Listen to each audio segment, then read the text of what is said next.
तर शून्याचा पाढा देखील म्हणता येतो. म्हणून दाखवू. 0 1 0 0 2 0 0 3 0 0 नाही म्हणजे शून्याचा पाढा किती कठीण असतो ना. पण मला येतो हा. आहेच मी हुशार. आहेच मुळी. माझे बाबा ना मला नेहमी हुशार मुलगी म्हणतात. पण माझी आई तिने मात्र मला असं कधीच म्हटलं नाही. माझे बाबा मला प्रत्येक गोष्ट खूप प्रेमाने समजावून सांगतात. पण वेळ मात्र थोडा कमी देतात. पण काय करणार ना बिचारे. अहो त्यांना कामच खूप असतात. कधी इकडे धाव तर कधी तिकडे.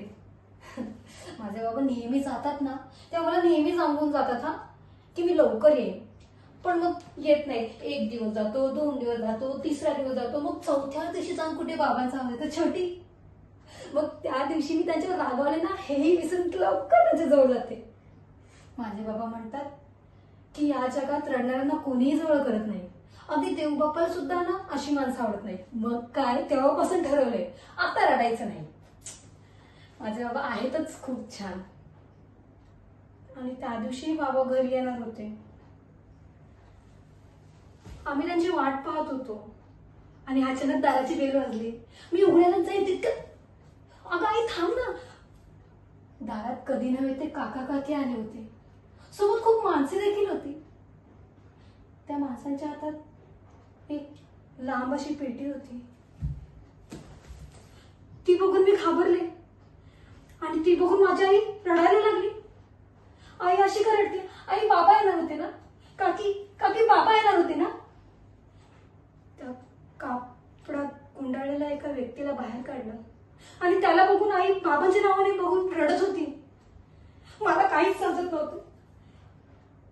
पण म्हणजे त्या बाबांना ठेवलं होतं का. पण का असे सगळे प्रश्न मला पडत होते. आणि माझ्या प्रश्नांची उत्तर देणाऱ्या माझ्या बाबांना ते लोक कुठेतरी घेऊन जात होते. माझ्या डोळ्या देखत माझ्या बाबांना ते लोक कुठेतरी घेऊन गेले. त्या दिवसापासून आमच्या घरात धड कोणी बोललं नाहीये. माझे बाबा म्हणतात रडणाऱ्यांना कोणीही जवळ करत नाही. त्या दिवसापासून ठरवलं की आजपासून रडायचं नाही. 1 2 3 बाबा मला कमकुवत नाही व्हायचंय. या सगळ्या तारांना मिळून ना मला तुमचा चेहरा बनवायचा बाबा. एकदा तरी दाखवा ना तुमचा चेहरा. लहानपणी जाताना मला तुमचा चेहरा कोणीच नाही दाखवला. आज तरी दाखवा ना.